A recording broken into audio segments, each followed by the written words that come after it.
How to customize controls on Fortnite Mobile. First thing you're going to have to do is open up your Fortnite Mobile app and make sure that you're logged in. The next step is to edit your settings. Tap on the profile icon at the top right corner. Once you get to the profile icon, you'll see the gear icon indicating the settings, so head over there. And once you land on the settings page, you'll find your video option. Then you're just going to have to head over to the gear icon with a hand option to go to your customized settings. Now here on touch and motion settings, you will be able to find the touch combat mode. So you can select different kind of fire mode, tap on it. And once you have done that, you'll be able to select what kind of fire you want. Then after selecting your choice, tap on confirm.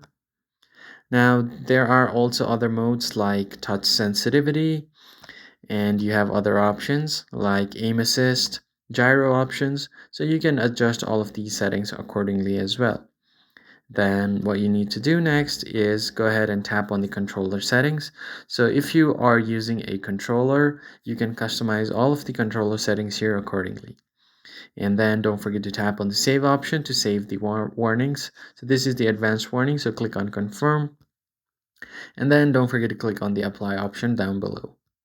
Once that is done, you can also go to the profile icon and then three lines to customize your custom HUD.